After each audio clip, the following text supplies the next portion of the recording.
Hello and welcome to a new edition of True Audiofiles, Sound Quality Shootout.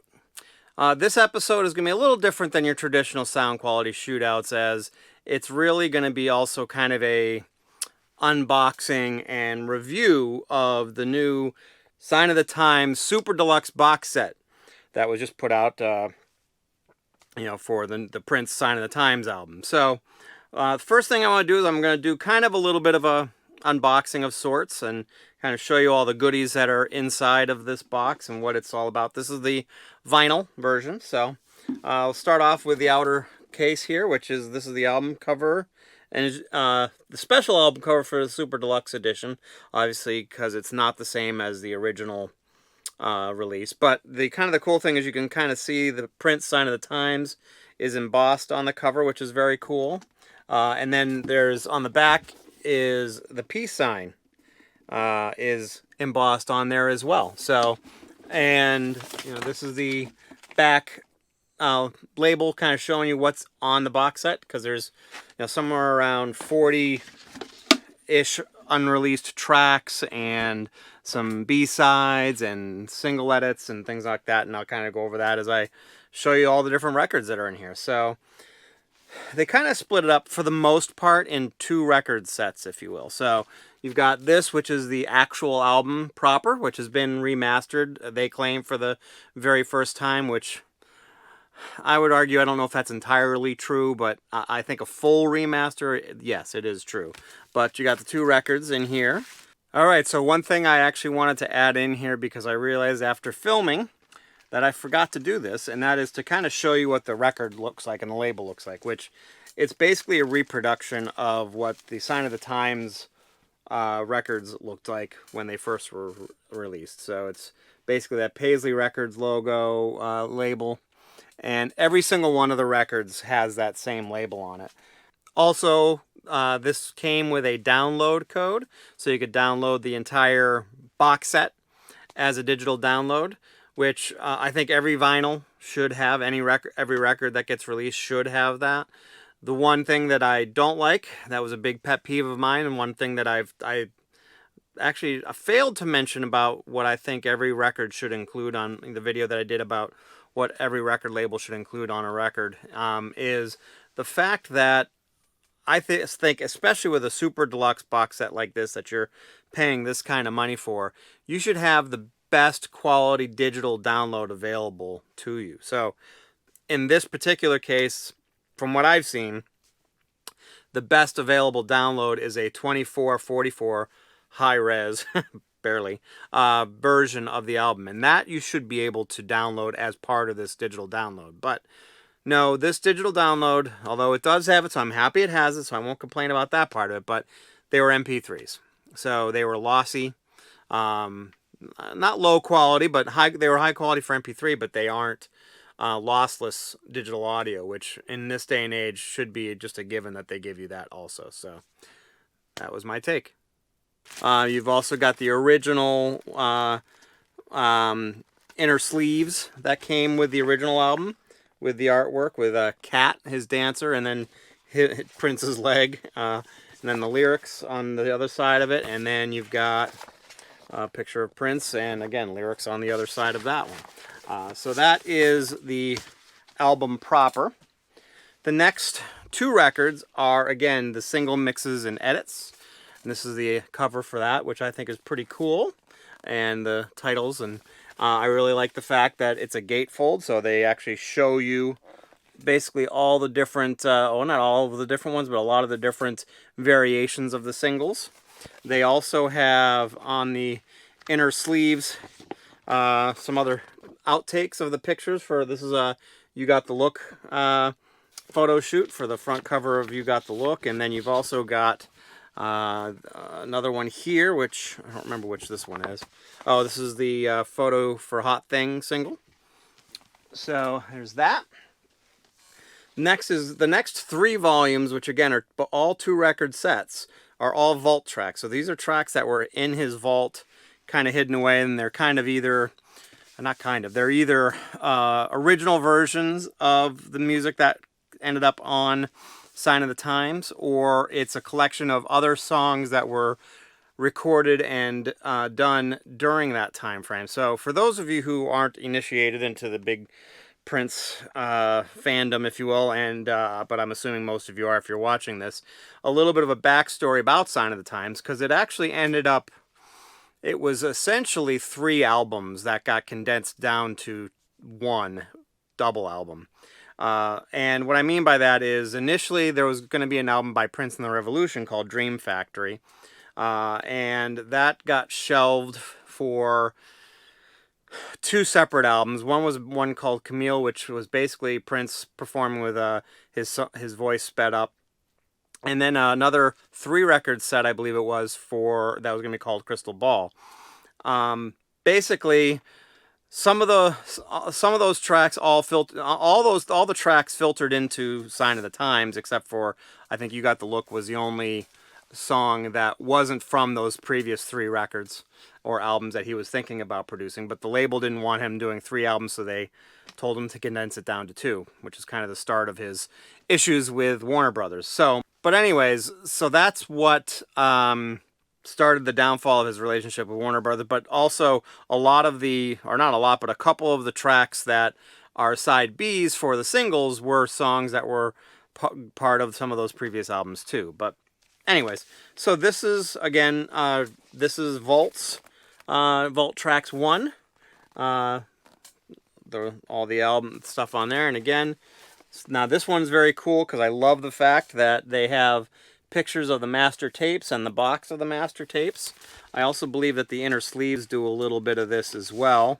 Yep, let's see, as you can see there, you got some of the master tapes and the names of the songs.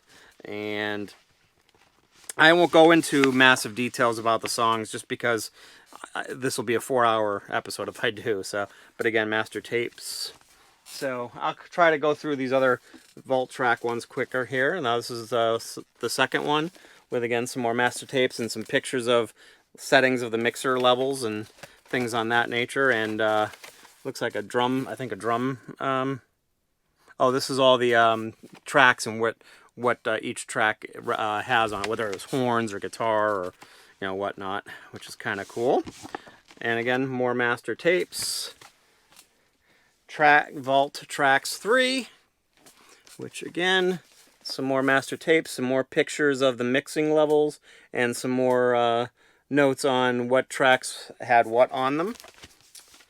The last set, if you will, of records on this is actually a 3-record set. And it is a set, it's a live set from Holland. I don't know if I even want to try to pronounce the name of the city, but looks like it's Utrecht, but basically from June 20th of 1987. And it's kind of cool because they actually, you know, there's a bunch of jamming going on in there, but there's also a song which I believe is from his side project Madhouse. It's a song called 4, because all of Madhouse's songs are numbers. But some great stuff on here, some great renditions of some popular songs and things on that nature. So, and the last part of this is a hardcover book, which has, as you can see, some great pictures, has some great stories by Dave Chappelle, has some great stories by, I'm not sure who that one is, but then I know there's Lenny Kravitz in here, and there's all kinds of notes on the making of it by Dwayne Tudor, I believe is his name. I'm sorry if I botched his name because I don't know how to pronounce his last name, but lots of great pictures. And Susan Rogers, his engineer, has stories in here, but lots of handwritten lyrics and things on that nature. And then the very last piece here is a DVD of his concert for New Year's Eve on 1987, which had a performance at the very end with Miles Davis, which is pretty cool. I have to say that that's about the only thing that I haven't seen in its entirety, or listened to in its entirety for this box set. I've watched most of it, but it's been a very busy week alone trying to get through 13 LPs, so, and doing some comparisons, because part of this video is about comparing at least the original record, 2-record set, with the earlier releases or versions of the record. So just to kind of give you an idea of what I did for comparison, I had, let's see, well, I had 3 older copies, but as you can see, there's 4 records here. Basically 3 older copies, and then one is the peach 2-record set that came out at the same time as the box set, as you can see here. Very pretty peach color, and it basically sounds identical to the black version, and kind of relates back to what I was talking about in one of my previous videos about how colored and black vinyl typically is very little difference between them, if any. It's more about how it gets pressed and things on that nature. So, but anyways, the other 3 that I did, and it's very hard to distinguish between them because they all look almost identical. But basically, I have, let's see, this one, which you're not going to be able to see the differences, but this one is an early pressing. I don't know if it's the first pressing, but it's an early pressing of the album. Then I have, this one, which is easy to spot because if you look on the bottom, you can sort of see it. I don't know if you're going to be able to make that out, but it's basically an RCA Club Edition release of it. And then I also have the 2016 reissue, which was actually cut by Kevin Gray at Coherent Audio, which he in his own right is a kind of an audiophile level engineer who cuts a lot of audiophile records. And kind of to back up a little bit, I should have probably said that not only is the 2-record set from this year cut by Bernie Grunman, he mastered the whole thing as well.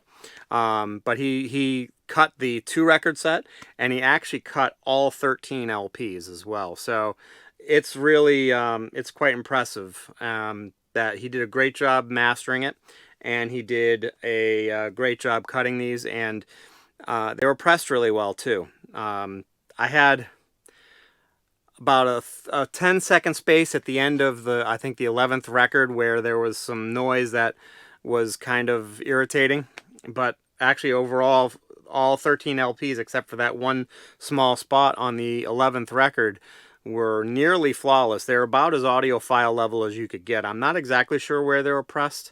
I want to say it was Optimal or Palace, but there's no indication of where it was pressed. So, but whoever did them did a great job, and it's very similar to the 1999 box set too. Those were pressed really well. But anyways, I kind of alluded to where I was going with on this overall, and that is sound quality. So basically listening to all of them, essentially the RCA Music Club edition and the early pressing that I have sound nearly identical. I had a very hard time distinguishing between the two of them. The reissue that came out in 2016 that Kevin Gray cut was definitely a different sound to it. It had a little bit more mid-range, maybe a little bit more bass to it. I would say just about everything else was pretty equal, though. There weren't a whole lot of other differences between that between the original and the Kevin Gray. Again, just maybe a little bit more mid-range to it. So now with the new set, I definitely noticed some differences. I wouldn't say it was huge because all of the versions that I have actually had a very, very good wide soundstage. You know, they kind of went beyond the speakers. All of them had a relatively deep soundstage.